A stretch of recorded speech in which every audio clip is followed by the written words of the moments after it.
The woman's eyes had long stopped crying by the time the wagon rolled into Winnemucca, Nevada. Her wrists raw from rope burns and her spirit fractured like glass dropped on stone. It was the summer of 1878, and the desert heat pressed down on everything with merciless persistence, turning the air itself into something thick and difficult to breathe. Juliet Kane sat in the back of that wagon, her once fine dress now dusty and torn, wondering how a schoolteacher from Boston had ended up as collateral in a gambling debt, traded away for a barrel of whiskey like she was nothing more than property. The man who had lost her, if you could call it that, was her Uncle Marcus, a pathetic drunk who had taken her in after her parents died of fever 2 years ago. He had promised her a fresh start out west, a teaching position in a growing town, but instead, he had dragged her from one mining camp to another, drinking away what little money they had. 3 nights ago, in a tent saloon outside of Battle Mountain, he had run out of cash during a poker game and offered the only thing he had left. Her. The winner, a bloated saloon owner named Dutch Mercer, had laughed when he accepted the terms. He already owned the Silver Dollar Saloon in Winnemucca and was always looking for new girls to work his floors.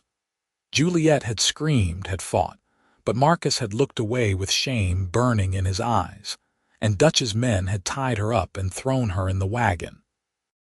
She had not seen her uncle since, and she hoped she never would again. Now, as Winnemucca came into view, all Juliet could think about was escape. But where would she go? She had no money, no horse, and the desert stretched out in every direction, endless and unforgiving. Dutch sat up front, driving the wagon with one of his men beside him, both of them laughing about something crude that made Juliet's stomach turn. The town itself was busier than she expected. The railroad had come through in recent years, bringing commerce and chaos in equal measure. Buildings lined the main street, some brick, most wood, all of them weathered by sun and wind. Cowboys and miners moved along the boardwalks, and the sound of a piano drifted from somewhere up ahead. It might have seemed almost cheerful if Juliet had not been arriving as a prisoner. Dutch pulled the wagon to a stop in front of a 2-story building with a painted sign that read Silver Dollar Saloon. The place looked rough even from the outside, with stained glass windows that had seen better days and a balcony that sagged slightly to one side. Dutch climbed down, stretching his thick arms over his head, then gestured for his man to bring Juliet inside. She was pulled from the wagon, her legs stiff from the journey, and pushed toward the saloon doors.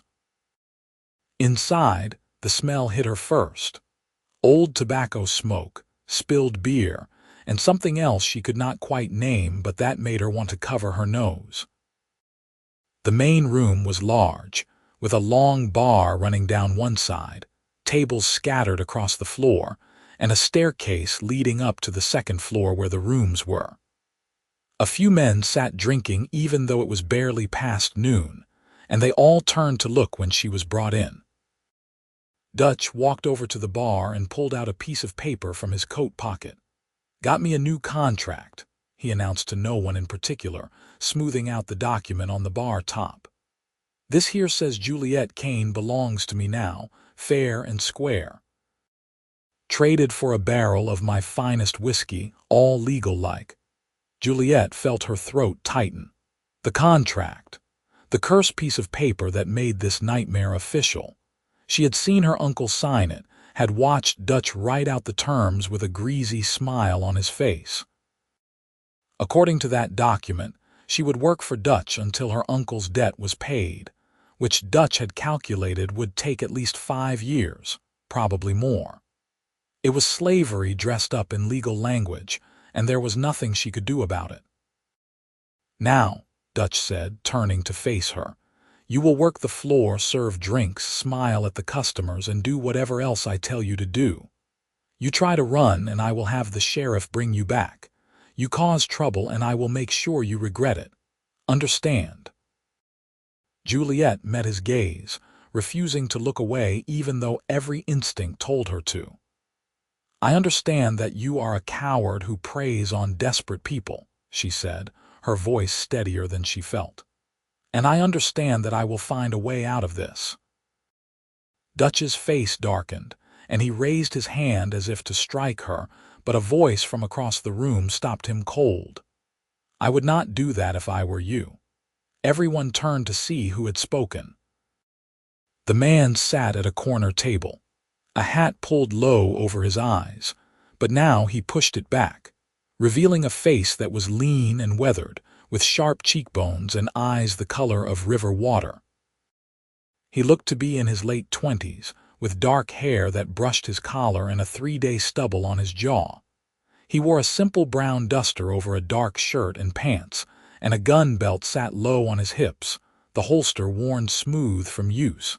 Dutch's eyes narrowed. This ain't your business, Foster. The man stood, unfolding to his full height, which was a few inches over 6 feet. He walked toward the bar with an easy stride, his boots barely making a sound on the wooden floor. Harrison Foster, he said, tipping his hat slightly to Juliet, then turning his attention back to Dutch. And I'm making it my business. What's the story here? None of your concern, Dutch snapped. This girl is mine legally. I won her in a card game and I got the contract to prove it. Harrison's jaw tightened and something dangerous flickered in his eyes. You won her. She is a person, Dutch, not a poker chip. The law says different, Dutch replied, tapping the contract. Her uncle signed her over to me. It is all official. Harrison glanced at Juliet, and for a moment their eyes met. She saw something in his gaze that she had not seen in days, genuine concern. It made her chest ache with an unexpected surge of hope. How much? Harrison asked, his voice quiet but firm. Dutch blinked.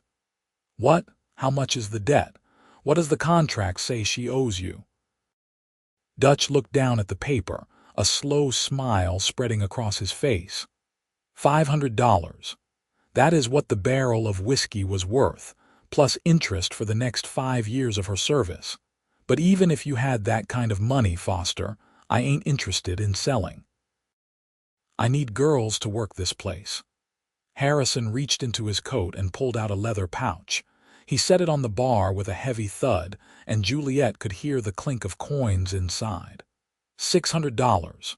Right here. You take it, you give me the contract, and you let her go. The room went silent. Juliet's heart hammered in her chest.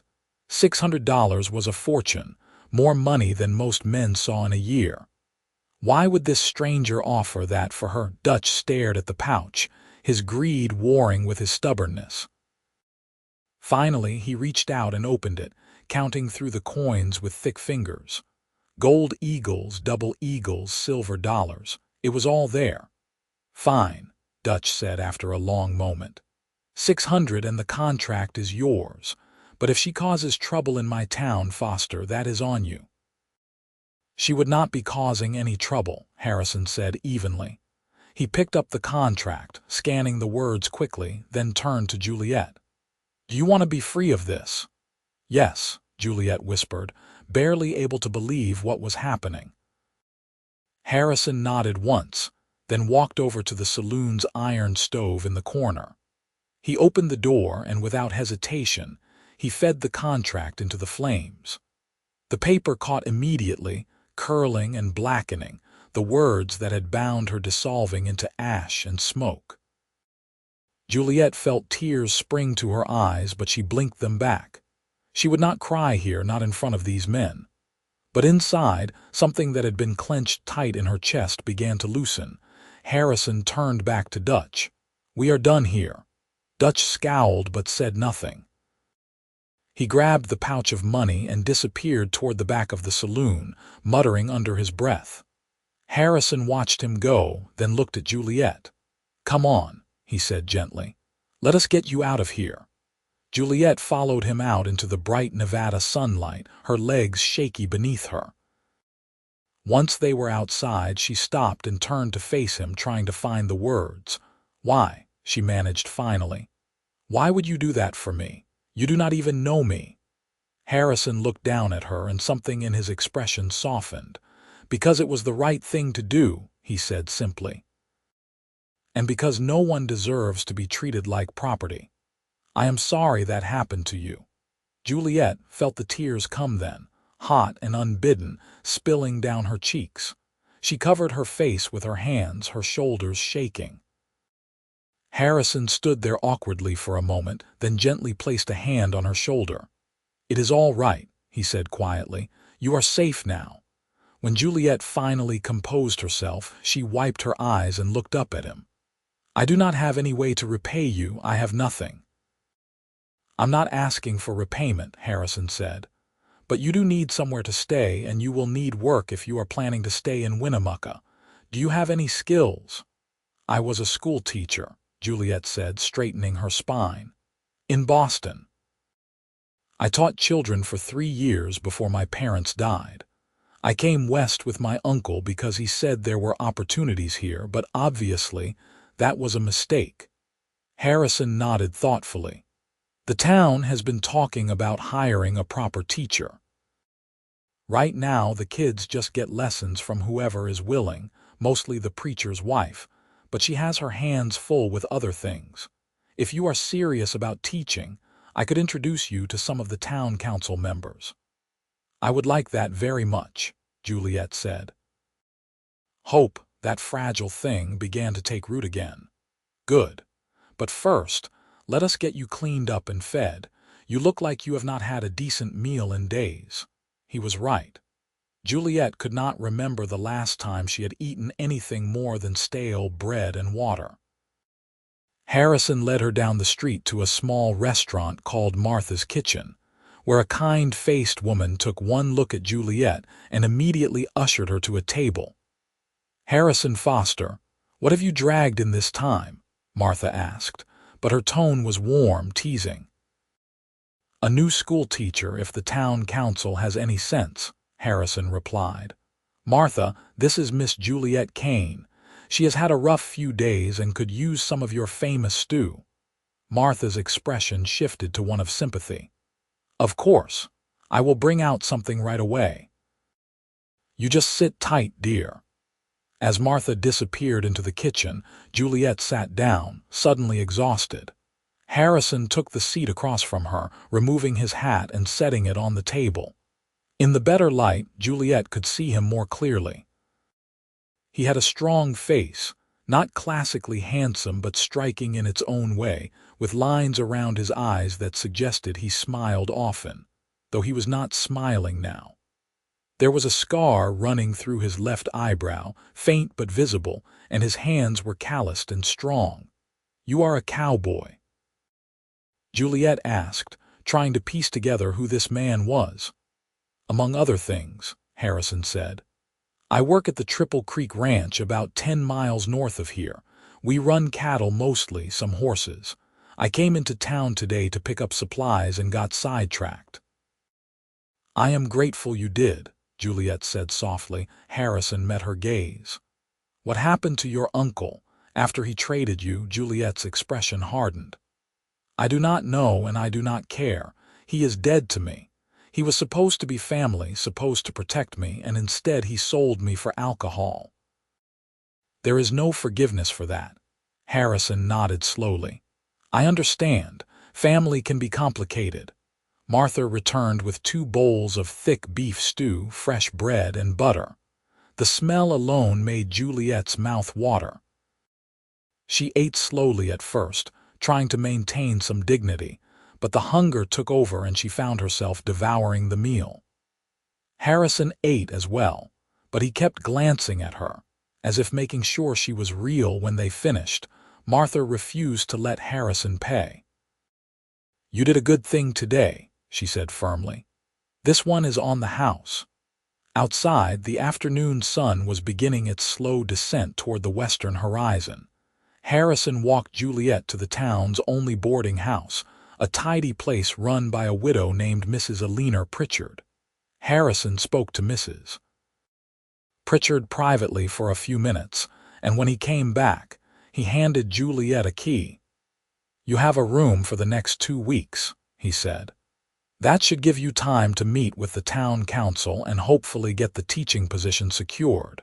Mrs. Pritchard will provide meals as well." Juliet stared at the key, overwhelmed. "Mr. Foster, I cannot accept all this.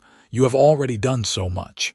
"You can, and you will," Harrison said, and there was a firmness in his voice that left no room for argument. "Consider it an investment in the town's future. We need good people here, Miss Kane. Teachers especially. If you can give the children of Winnemucca a proper education, then every cent I have spent will be worth it." Juliet closed her hand around the key. "Then I promise you, I will work harder than anyone to make sure those children learn. I will not let you down." Harrison smiled then, a real smile that reached his eyes and transformed his entire face. "I do not think you could let anyone down even if you tried." He tipped his hat to her. "I will come by tomorrow to take you to meet Councilman Harris. He is the one who has been pushing hardest for a school. Until then, get some rest. You have earned it." Juliet watched him walk away, his long strides carrying him down the street until he disappeared around a corner. She stood there for a moment, still holding the key, still trying to process everything that had happened. This morning she had been a prisoner, owned by a cruel man with no future except servitude. Now she was free. She had a place to sleep, food to eat, and the possibility of a real life ahead of her. And it was all because of Harrison Foster. Mrs. Pritchard showed Juliet to her room on the second floor. It was small but clean, with a bed, a washstand, a dresser, and a window that looked out over the main street. There was even a pitcher of fresh water and clean towels waiting.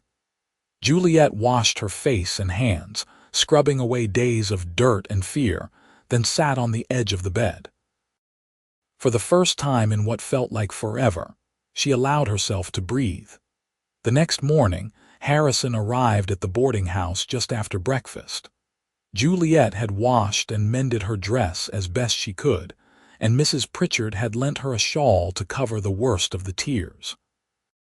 She still looked worn, but at least she looked respectable. "You clean up well," Harrison said when he saw her, and there was genuine warmth in his voice. "Thank you," Juliet replied. "I feel more like myself today." They walked together through the town, and Harrison pointed out various landmarks: the general store, the livery stable, the church, the telegraph office. Winnemucca was not a large town, but it was growing, and there was a sense of energy in the air, a feeling that anything was possible. Councilman Harris had an office above the bank, a small space cluttered with papers and ledgers. He was a barrel-chested man in his 50s with a thick gray beard and sharp blue eyes. When Harrison introduced Juliet, Harris leaned back in his chair and studied her carefully. "So you are a schoolteacher," he said. "Where did you train?" "Boston Female Academy," Juliet replied, keeping her voice steady. "I graduated in 1872 and taught at a primary school for 3 years. I instructed students ranging from ages 6 to 14 in reading, writing, arithmetic, geography, and history." Harris nodded. "We have about 20 children in Winnemucca who need schooling, maybe more. Right now they are getting lessons here and there, but nothing consistent. The town allocated funds last year to build a schoolhouse, and it is nearly finished. We just need someone to run it. The pay is not much, $75 a month, plus you would get free lodging in the room attached to the schoolhouse. Are you interested?" $75 a month was more than Juliet had hoped for. It was enough to live on, even save a little. "Yes," she said without hesitation. "I am very interested." "Good. I will need to speak with the other council members, but I do not anticipate any problems. Harrison here vouches for you, and that carries weight in this town. Can you start in 2 weeks? That will give us time to finish the schoolhouse and get word out to the families. I can start whenever you need me, Juliet said. Harris stood and extended his hand. Then welcome to Winnemucca, Miss Kane. I think you will do just fine here. When they left the office, Juliet felt like she was walking on air. I cannot believe it, she said, turning to Harrison. I have a job, a real job. A week ago I thought my life was over, and now everything is different. Harrison grinned. You earned it.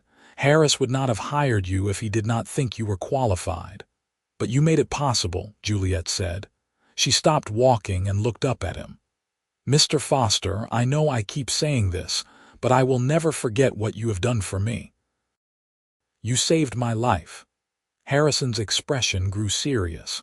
I did what anyone should have done, and please call me Harrison. Mr. Foster makes me sound like my father. Only if you call me Juliet, she replied. Deal. He offered his arm. Come on. If you are going to be a permanent resident of Winnemucca, you need to meet more people. Let me introduce you around. Over the next 2 weeks, Harrison was true to his word. He introduced Juliet to what felt like everyone in town. The shopkeepers, the ranchers, the miners, the families with children who would be attending her school. People were welcoming, curious about the new schoolteacher from Boston, and Juliet found herself falling in love with the town despite its rough edges. She also found herself thinking about Harrison more than she probably should. He came by the boarding house almost every day, always with some excuse. He was in town picking up supplies, or he wanted to show her where the schoolhouse was being built, or he thought she might like to see the ranch where he worked. They spent hours talking, and Juliet discovered that Harrison was far more educated than she had assumed.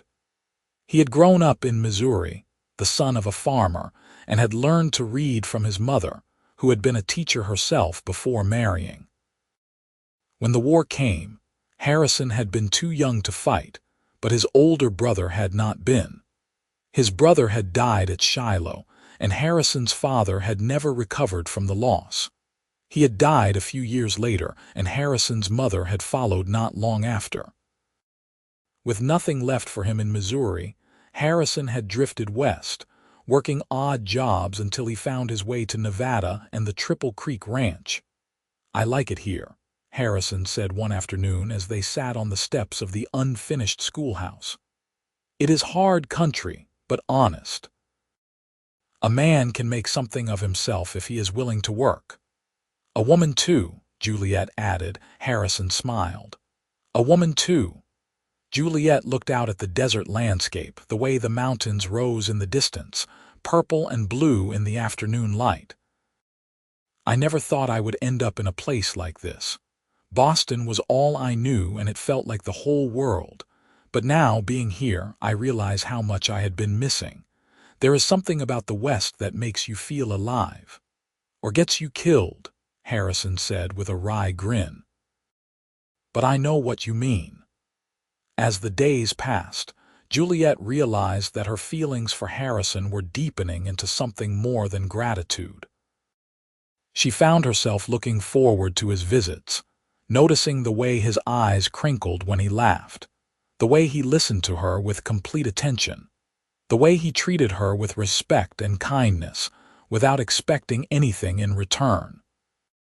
It had been a long time since anyone had made her feel valued, and she was not sure what to do with the emotions stirring inside her. She wondered if Harrison felt the same way. Sometimes she caught him watching her with an expression she could not quite read, something tender and longing, but he never said anything. He was always a perfect gentleman, never crossing any lines, and Juliet was not sure if that was because he was respectful or because he simply saw her as a friend. The schoolhouse was finished on a bright September morning. It was a simple building, just one large room with windows on 3 sides to let in light, a wood stove for heat, and rows of desks that the town's carpenter had built. There was a small room in the back where Juliet would live, just big enough for a bed, a table, and a chair. It was not much, but it was hers, and she was proud of it. Harrison helped her move her few belongings from the boarding house to the schoolhouse, carrying her trunk on his shoulder like it weighed nothing. When everything was in place, he stood in the middle of the classroom and looked around. "You are going to do great things here," he said. "I hope so," Juliet replied. She walked over to the desk at the front of the room and ran her hand along its smooth surface. "I want to make a difference in these children's lives. I want them to have opportunities I did not have." "They are lucky to have you." Juliet turned to face him. "Harrison, I need to ask you something, and I want you to be honest with me." He straightened, suddenly serious. "Of course. Why did you really buy my freedom?" "I have been thinking about it, and $600 is not a small amount of money. You could have walked away, could have let Dutch keep me. But you did not." "Why?" Harrison was silent for a long moment. He took off his hat and turned it over in his hands, clearly choosing his words carefully. "Do you remember what I said that first day? That I did it because it was the right thing to do?" "Yes. That was true, but it was not the whole truth." He looked up, meeting her eyes. "The moment I saw you standing there in that saloon, something shifted inside me. I looked at you, and I saw someone who was strong and brave even in the worst circumstances. Someone who did not deserve what was happening to her. And I knew, right then, that I could not walk away. I had to help you, not just because it was right, but because I could not imagine living with myself if I did not." Juliet's heart was pounding. "And now, Harrison said slowly, "I find myself thinking about you all the time. Wondering if you are all right, if you need anything, if you are happy.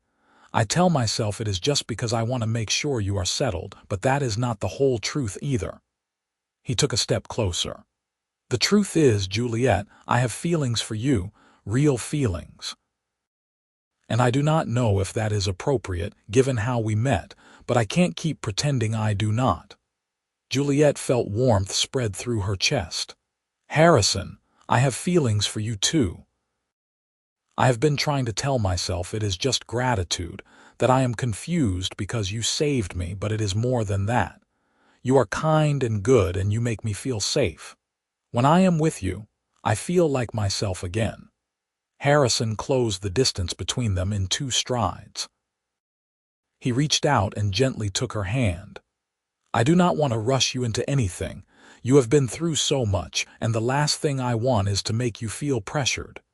"You are not pressuring me," Juliet said softly. "I want this. I want you."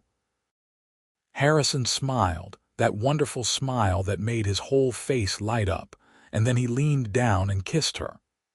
It was gentle and sweet, a promise rather than a demand, and Juliet felt something inside her settle, like a piece of her soul clicking into place. When they pulled apart, Harrison rested his forehead against hers.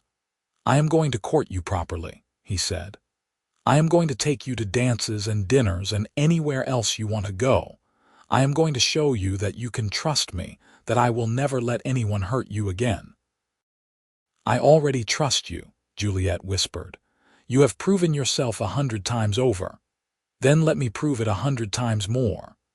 The school opened the following Monday, and Juliet threw herself into teaching with a passion that surprised even her. The children were eager to learn, their faces bright with curiosity, and Juliet found joy in every lesson. She taught them to read and write, to solve equations, to understand the world beyond Winnemucca. Some of the students were quick learners. Others struggled, but Juliet never gave up on any of them. Harrison visited whenever he could, stopping by after work to check on her or bringing her supplies from the general store. The town quickly picked up on their relationship, and there were plenty of knowing smiles and good-natured teasing. Mrs. Pritchard, who had become something of a friend to Juliet, told her that Harrison was one of the most eligible bachelors in the county, and that half the unmarried women in Winnemucca had tried to catch his attention over the years. But he never looked at any of them the way he looks at you, Mrs. Pritchard said with a wink. That man is smitten. Juliet blushed but could not help the smile that spread across her face. She was smitten too. As autumn turned to winter, Harrison made good on his promise to court her properly. He took her to the town's harvest dance, where they spun across the floor while a fiddler played and the whole town clapped along. He brought her wildflowers he picked on the range, bouquets of desert blooms that somehow thrived in the harsh landscape. He read to her from books he borrowed from the town's small library, his voice low and soothing in the quiet evenings. And he listened to her, really listened, when she talked about her dreams and fears and hopes for the future. In return, Juliet cooked meals for him in her small room at the schoolhouse, experimenting with recipes and laughing when things did not turn out quite right. She mended his shirts when they tore, her neat stitches a sharp contrast to his rough and ready bachelor repairs. She asked him about his work at the ranch, about the cattle and the horses and the wide open spaces, and she could see how much he loved it, how the land had become a part of him. One evening in December, as the first snow began to fall, Harrison took Juliet for a walk through town. They were bundled in coats and scarves, their breath misting in the cold air. Harrison led her to a small hill just outside of town, where they could see the lights of Winnemucca spread out below them and the stars blazing overhead. "I have been thinking," Harrison said, his voice quiet but clear. "About the future, about what I want." "And what do you want?" Juliet asked. Harrison turned to face her, taking both of her hands in his. I want you, Juliet. I want to wake up next to you every morning and fall asleep beside you every night. I want to build a life with you, a real life. I want to buy some land and build a house where we can raise a family. I want to grow old with you." Juliet's eyes filled with tears, but they were happy tears. "Harrison, are you asking me to marry you?" "Yes," he said simply. "I know we have not been courting for long, but I have never been more sure of anything in my life. I love you, Juliet Kane. Will you marry me?" "Yes," Juliet said, laughing through her tears. "Yes, I will marry you." Harrison let out a whoop of joy and spun her around, both of them laughing like children. When he set her down, he pulled a small box from his pocket and opened it. Inside was a simple gold band, nothing fancy, but beautiful in its simplicity. "It was my mother's," Harrison said as he slipped it onto Juliet's finger. "She would have loved you." Juliet looked down at the ring, then up at Harrison. "I love you," she said.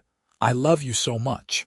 They were married in the Winnemucca church on a cold January morning in 1879. The whole town turned out for the wedding, packing into the small building until there was standing room only. Juliet wore a simple white dress that Mrs. Pritchard had helped her sew, and Harrison wore his best suit, looking handsome and nervous as he waited at the altar. When the preacher pronounced them husband and wife, Harrison kissed Juliet with such tenderness that several of the women in the congregation dabbed at their eyes with handkerchiefs. The reception was held at Martha's kitchen, which had been decorated with ribbons and paper flowers, and there was food and music and dancing late into the night. But the best part, at least for Juliet, was when she and Harrison finally left the party and walked to their new home. Harrison had bought 10 acres of land just north of town, near the ranch where he worked, and over the past few months, he had been building a house. It was small, just 3 rooms, but it was solid and well made, with a stone fireplace and real glass windows. Harrison had even built a small barn for the horse and cow he planned to buy. He carried Juliet over the threshold, both of them laughing, and set her down gently in the main room. A fire was already crackling in the fireplace, casting warm light over everything. "Welcome home, Mrs. Foster," Harrison said. Juliet looked around at the home her husband had built for them, at the life they were about to start together, and felt a surge of happiness so intense it almost hurt. "I am home," she said. "Finally, I am home." Their first year of marriage was not without challenges. Juliet continued teaching, and Harrison continued working at the Triple Creek Ranch, but they were also trying to establish their own small homestead. They planted a garden in the spring, and Harrison built a chicken coop so they could have fresh eggs.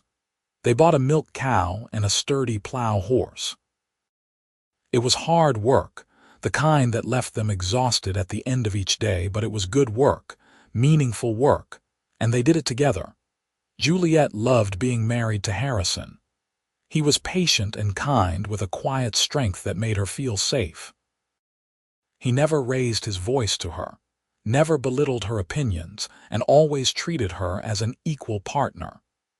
They talked about everything, from the mundane details of daily life to their deepest fears and dreams. And at night, in the privacy of their small bedroom, they discovered the physical side of their love, learning each other's bodies with tenderness and passion. By late summer, Juliet realized she was pregnant. She had suspected for a few weeks, but when she finally told Harrison, his reaction was everything she could have hoped for.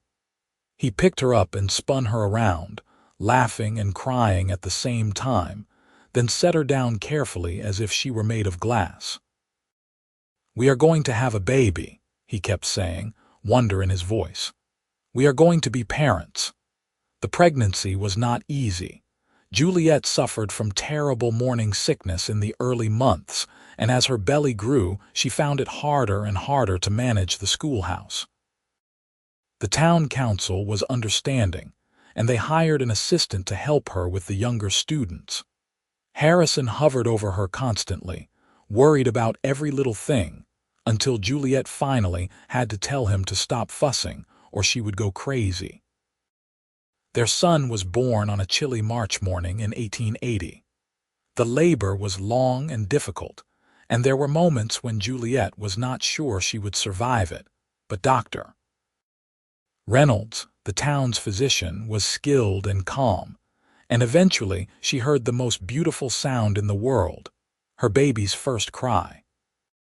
Harrison was allowed into the room after the baby was cleaned and wrapped, and when Juliet saw the look on his face as he held his son for the first time, she knew that everything they had been through, all the pain and fear and struggle, had been worth it. "What should we name him?"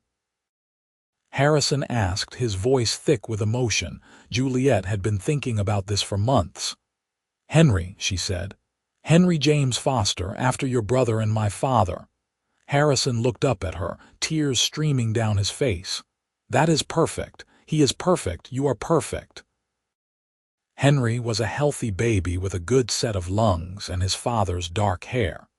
He was also demanding, waking every few hours to nurse, and Juliet quickly learned what true exhaustion felt like.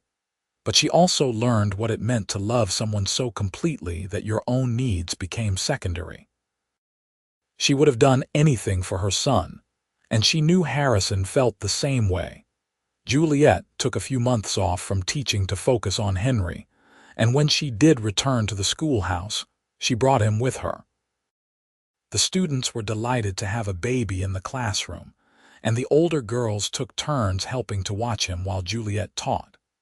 It was not ideal, but it worked, and Juliet was grateful to be able to continue doing the work she loved. As Henry grew from a baby to a toddler, Juliet and Harrison's homestead also grew. They added more chickens, a few pigs, and eventually a small herd of cattle that Harrison managed with the same care he gave to his family. They expanded the house, adding 2 more rooms so there would be space for more children if they were blessed with them. The garden flourished, providing vegetables throughout the summer and preserves for the winter. Life was not always easy. There were droughts that killed their crops, harsh winters that tested their endurance, and illnesses that swept through the town. But through it all, Juliet and Harrison held onto each other. their love deepening with every challenge they faced together. When Henry was 3 years old, Juliet discovered she was pregnant again. This time, the pregnancy was easier, and in the spring of 1883 she gave birth to a daughter they named Rose Alina Foster, after the wildflowers Harrison used to bring her and Mrs. Pritchard, who had become like family to them. Rose was a sweet, calm baby, the complete opposite of her brother, who was all energy and mischief. Henry adored his little sister, though he sometimes got into trouble trying to help take care of her. Juliet often found him sneaking into the nursery to check on Rose, his small face serious with concern. The years passed in a blur of love and laughter and hard work. Henry started school when he was 5, sitting in his mother's classroom and learning his letters with fierce concentration. Rose was not far behind, her bright eyes taking in everything around her. Harrison continued working at the Triple Creek Ranch, but he also devoted more time to their own land, and slowly, their homestead became a real working ranch, small but profitable. Juliet eventually stepped back from teaching full-time, though she continued to help at the school a few days a week and tutored students who needed extra help. She found that she loved being a mother even more than she loved teaching, and she poured her energy into raising Henry and Rose to be kind, educated, and strong. On their 10th wedding anniversary, Harrison surprised Juliet with a gift, the deed to an additional 40 acres of land adjacent to their property. It was prime grazing land, and with it, they could expand their herd significantly. "How did you afford this?" Juliet asked, stunned. Harrison grinned. "I have been saving every extra penny for years. I wanted to give you something big, something that would secure our future and the kids' future. This land will be ours, free and clear, and no one can ever take it away." Juliet threw her arms around him. "You are amazing." "Do you know that? I learned from the best," Harrison replied, kissing her forehead. That night, after the children were asleep, they sat on the porch of their home and looked out at the land that stretched before them. The desert was painted in shades of purple and gold by the setting sun, and somewhere in the distance, a coyote howled. "You ever regret it?" Harrison asked quietly. "Staying here, I mean. You could have gone back to Boston, found a teaching position there, lived a more comfortable life." Juliet took his hand and laced her fingers through his. "Never. Not for a single moment. This is where I belong, Harrison. With you, with our children on this land. You gave me a second chance at life, and I have tried every day to make the most of it. I love you more than I can put into words." "I love you too," Harrison said. "More than I ever thought it was possible to love someone." They sat in comfortable silence as the stars began to appear overhead, thousands of them scattered across the vast Nevada sky. It was moments like this that reminded Juliet of how far she had come. She thought about that terrified woman in the back of Dutch's wagon, broken and hopeless, and she could hardly believe that was her. That woman was gone, replaced by someone stronger, someone who had built a life worth living. The years continued to unfold with the steady rhythm of seasons. Henry grew tall and strong, taking after his father in both looks and temperament. He loved working with the cattle and horses, and it was clear he would one day take over the ranch. Rose was more studious, with a sharp mind and a love of books that reminded Harrison of Juliet. She talked about becoming a teacher like her mother, or maybe even a doctor, though that was a bold dream for a girl in the 1880s. When Juliet was 42 years old, she discovered she was pregnant for the 3rd time. It was unexpected, and at first she was worried about the risks of having a baby at her age, but Dr. Reynolds assured her that she was healthy and strong. This pregnancy was different from the others, slower and more tiring, but Juliet was determined to see it through. Their 3rd child, a boy they named Samuel Harrison Foster, was born in the winter of 1891. He was small but healthy, with his mother's green eyes and a personality that was gentle and thoughtful. Henry, now 11, and Rose, now 8, were thrilled to have a baby brother, and they doted on Samuel with a devotion that made Juliet's heart swell. Harrison, now in his early 40s, was still as strong and capable as ever, though there were more lines around his eyes and a touch of gray at his temples. He was a patient father, teaching Henry about ranching and letting Rose follow him around asking endless questions, and he held Samuel with the same tenderness he had shown Henry all those years ago. As Samuel grew, the Foster family became a fixture in Winnemucca. They were known for their generosity, their hard work, and their deep love for each other. Juliet continued to be involved in the school, and Harrison served on the town council, helping to make decisions that shaped the future of their community. On a warm evening in May 1895, the Fosters hosted a barbecue to celebrate their 17th wedding anniversary. Friends and neighbors gathered at their ranch, and there was music and dancing and enough food to feed half the county. Henry, now 15 and already looking like a man, played the fiddle with surprising skill, while Rose, 12, sang in a clear, sweet voice. Samuel, just 4 years old, ran around with the other young children, his laughter ringing out across the yard.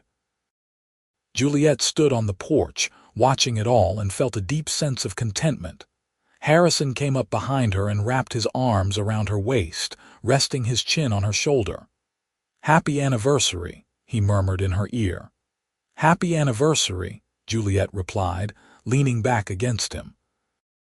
"Can you believe it has been 17 years?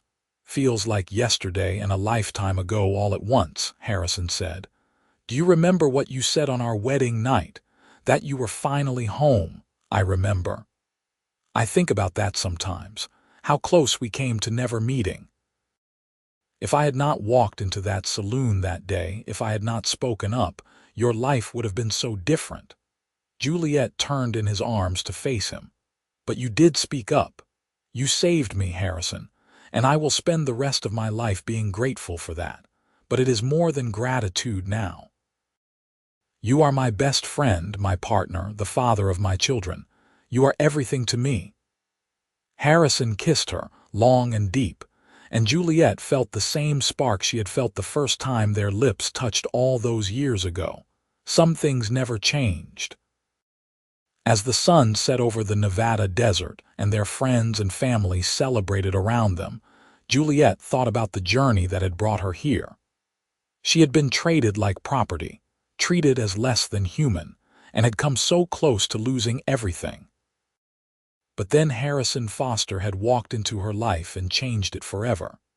He had not just bought her freedom, he had given her a future, a family, and a love that would last a lifetime. The contract that had once bound her was nothing but ashes, burned away in a saloon stove. But the life she had built in its place was real and solid and beautiful. She had gone from being a possession to being a wife, a mother, a teacher, and a valued member of her community. She had found her place in the world, and it was right here, in the wild, rugged landscape of the West, beside the man who had seen her worth when no one else did. Years continued to pass, each one bringing its own joys and sorrows. Henry grew into a fine young man and eventually married a rancher's daughter from a neighboring county. They settled on a portion of the Foster land and started their own family, giving Juliet and Harrison their first grandchild, a baby girl, in 1898. Rose fulfilled her dream of becoming a teacher, attending a women's college in California before returning to Winnemucca to take over the school from her mother. Samuel, the baby of the family, showed a talent for working with horses and spent his teenage years training them, earning a reputation as one of the best horse trainers in the region. Juliet and Harrison grew older together, their hair turning silver, their bodies slowing down, but their love never diminishing. They spent their evenings on the porch of the house Harrison had built, watching the sun set over the land they had worked so hard to cultivate. They told stories to their grandchildren about the old days when Winnemucca was just a rough frontier town, about the challenges they had overcome, and always, always, about the importance of treating people with dignity and respect. On their 30th wedding anniversary in 1909, the whole family gathered for a celebration. Henry and his wife brought their 3 children. Rose came with a young man she was courting, a lawyer from Reno. Samuel, now 18 and already taller than his father, helped set up tables and chairs in the yard.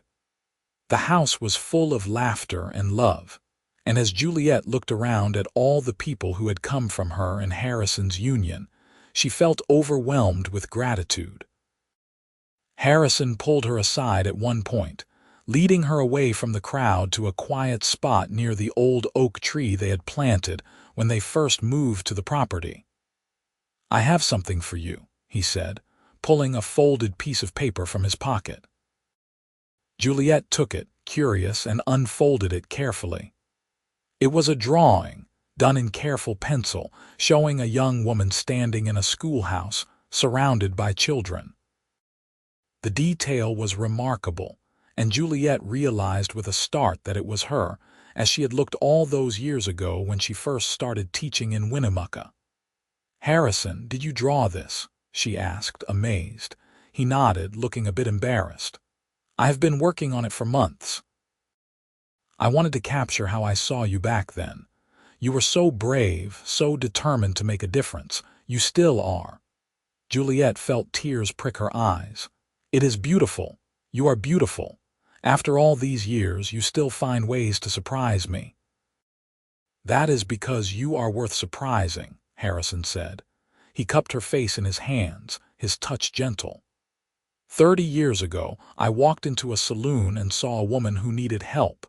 I had no idea that helping her would become the best decision of my life. You have given me everything, Juliet. A home, a family, a purpose. I do not know what I did to deserve you, but I thank God every day that you chose me. I will always choose you, Juliet whispered, in this life and whatever comes after. They kissed there under the oak tree, and for a moment, they were not an old married couple but 2 young people falling in love all over again. As the sun set on their anniversary celebration, the family gathered around to hear Harrison and Juliet share their story. The grandchildren sat wide-eyed as Harrison described walking into the Silver Dollar Saloon and seeing their grandmother for the first time, how he had known instantly that he could not leave her there.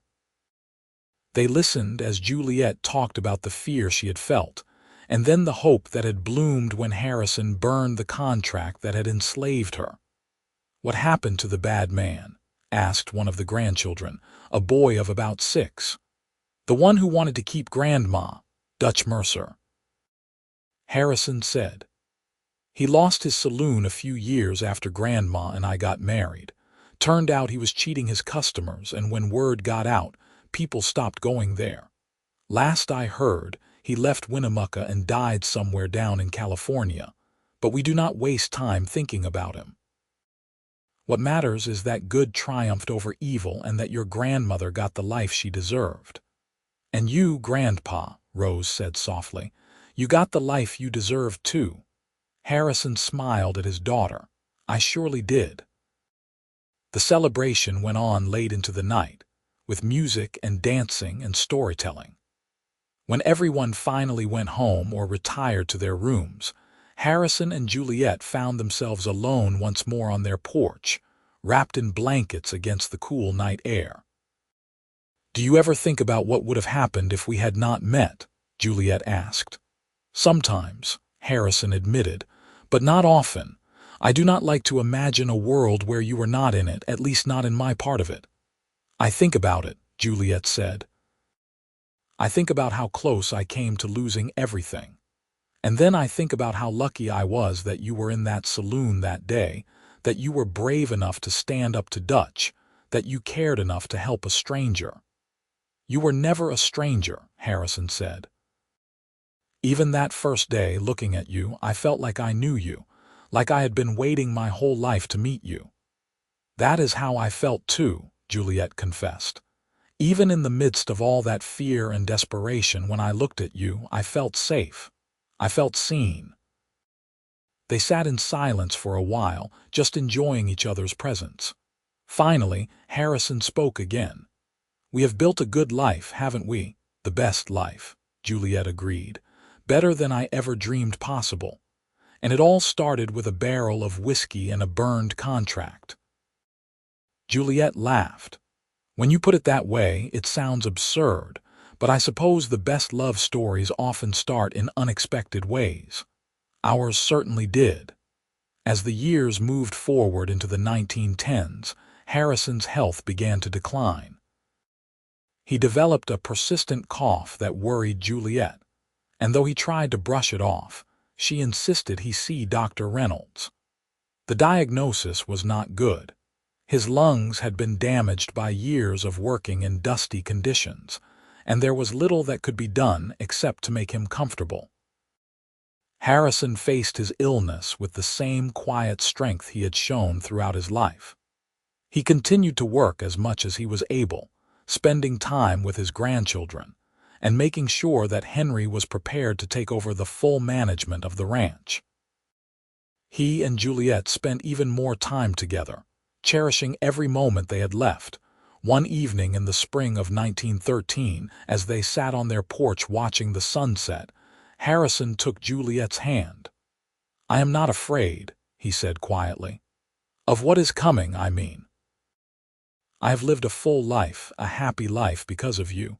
Juliet's throat tightened. "Please do not talk like that. You are going to be fine."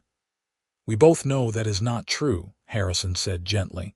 "And that is all right. I have made my peace with it, but I need you to promise me something." "Anything. Promise me that you will keep living after I am gone, really living, not just going through the motions. You have so much more to give to this world, Juliet. Do not let my death stop you from giving it." Juliet wiped tears from her eyes. "How can I live without you?" "You are my other half, Harrison. You have been for 34 years. And I always will be," Harrison said. "Death does not change that. I will still be with you in every sunset, every wildflower, every moment of joy our children and grandchildren experience. You carry me in your heart, and I carry you in mine, and that is something that can never be taken away." Harrison Foster passed away peacefully in his sleep on a warm June night in 1913. He was 58 years old. Juliet was beside him when it happened, holding his hand, and though her heart shattered into a million pieces, she took comfort in knowing that he had not been afraid, that he had left this world surrounded by love. The funeral was attended by what seemed like the entire town of Winnemucca and beyond. People came from all over Nevada to pay their respects to a man who had been known for his integrity, his kindness, and his unwavering dedication to his family. Harrison was buried on a hill overlooking the ranch, beneath the oak tree where he and Juliet had shared so many quiet moments. In the months after Harrison's death, Juliet struggled. The house felt empty without him, and there were days when she did not think she could bear the weight of her grief. But she remembered her promise to him, and slowly, she began to find her way forward.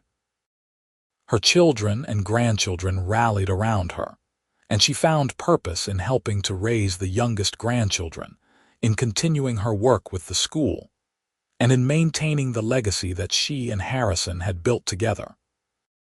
She lived for another 15 years, watching her family grow and flourish. Henry expanded the ranch into one of the most successful in the region. Rose became the principal of the Winnemucca school system and married her lawyer, raising 2 brilliant children of her own. Samuel started his own horse training business and became known throughout the West for his skill. Juliet never remarried. She told anyone who asked that she had already experienced the great love of her life, and nothing could compare to what she had shared with Harrison. She wore his mother's ring every day, a simple gold band that had come to symbolize everything they had built together. On a crisp autumn morning in 1928, Juliet passed away in her sleep at the age of 73. She was found by Rose, who had come to check on her mother and found her lying peacefully in bed, a slight smile on her face, as if she were having a pleasant dream. The family buried Juliet beside Harrison, under the oak tree that had grown tall and strong over the years. The entire town came to the funeral, paying tribute to a woman who had dedicated her life to educating their children and enriching their community. There were stories shared about her kindness, her wisdom, and her unwavering strength in the face of adversity. But the story that resonated most, the one that was told and retold for generations, was the story of how Juliet and Harrison had met. How she had been traded for a barrel of whiskey, treated as property, and how a cowboy with a good heart had bought her freedom and burned the contract that enslaved her. How that single act of courage and compassion had blossomed into a love story that lasted decades and created a legacy that would endure long after they were both gone. Their descendants continued to work the land, generation after generation, always remembering the couple who had started it all. The ranch prospered, the family grew, and the story of Harrison and Juliet Foster became a cherished part of Winnemucca's history. On the headstone that marked their graves, beneath their names and dates, was an inscription that Henry had chosen. He gave her freedom. She gave him love. Together they built a life worth living. And in the end, that was the truth of it. What had started as a transaction in a dusty saloon had become something beautiful and enduring. Harrison had seen Juliet not as property, but as a person deserving of dignity and respect. He had given her a second chance, and she had taken it and built something magnificent. Their love had been tested by hardship, strengthened by time, and proven by the family they created and the life they lived. The oak tree continued to stand on that hill overlooking the ranch, its branches reaching toward the Nevada sky. Birds nested in its boughs, and children played in its shade. And if you stood there on a quiet evening, when the sun was setting and the desert was painted in shades of gold and purple, you could almost feel the presence of two souls who had loved each other deeply and completely, whose story had begun with ashes and ended with legacy. In the years that followed, the Foster Ranch became a symbol of what was possible when people chose kindness over cruelty, love over hate. The family never forgot where they came from, and they made sure that every generation knew the story of Harrison and Juliet, of the cowboy who bought a woman's freedom, and the teacher who turned that freedom into a life of purpose and love. The contract that had once bound Juliet was long gone, burned to ashes in a saloon stove in 1878. But the love that replaced it burned bright for decades, warming everyone who came near it. It was a love born of courage, nurtured by respect, and sustained by an unshakable commitment to each other. It was, in every sense of the word, a love worth fighting for. And so the story of Juliet Kane and Harrison Foster lived on, a testament to the power of one person choosing to do the right thing, and the transformative power of love in even the most unlikely circumstances. It was a story of the American West, of survival and resilience, of two people who found each other against all odds and built something that would last forever. Their great-great-grandchildren still lived on portions of that original land, still told the story of how it all began, still felt the legacy of that first act of kindness that had set everything in motion. The ranch continued to thrive, The family continued to grow, and the memory of Harrison and Juliet continued to inspire. Because in the end, that is what love does. It endures. It transforms. It creates something bigger than itself. And the love between a cowboy and a schoolteacher in a dusty Nevada town in 1878 proved that sometimes the greatest acts of heroism are not found on battlefields or in grand gestures, but in the simple choice to see another person's humanity and to act accordingly. Harrison Foster had walked into a saloon and seen a woman in need. He could have walked away. He could have told himself it was not his problem, but he did not. He stood up, he spoke out, and he changed 2 lives forever.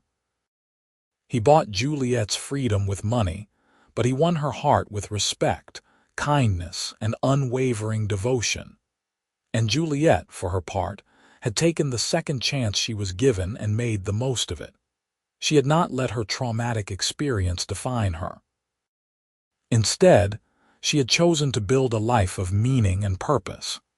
She had educated children, raised a family, and created a legacy that would outlast her by generations. Together, they had proven that love could triumph over injustice, that compassion could overcome cruelty, and that 2 people committed to each other could weather any storm. Their story was not perfect or easy, but it was real and it mattered. As the decades turned into a century, and the 20th century gave way to the 21st, the Foster family continued to honor Harrison and Juliet's memory. The original ranch house was preserved and turned into a small museum, telling the story of the family's origins. Visitors came from all over to hear about the woman who was traded for a barrel of whiskey and the cowboy who bought her freedom and burned the contract. It became a story about more than just 2 people. It became a story about the values that built America: courage, compassion, hard work, and the belief that everyone deserves a chance at freedom and happiness. It reminded people that one person's choice to do the right thing could ripple out across generations, creating waves of positive change that never stopped. And somewhere, in whatever lies beyond this life, Harrison and Juliet Foster were together still, their love as strong as it had been that first day when he walked into a saloon and saw not a possession but a person worth saving, a person worth loving, a person who would become his whole world. The contract had burned to ashes, but their love had been forged in those flames, tempered by time and proven eternal. And that was a story worth telling, worth remembering, and worth celebrating for as long as stories were told in the American West.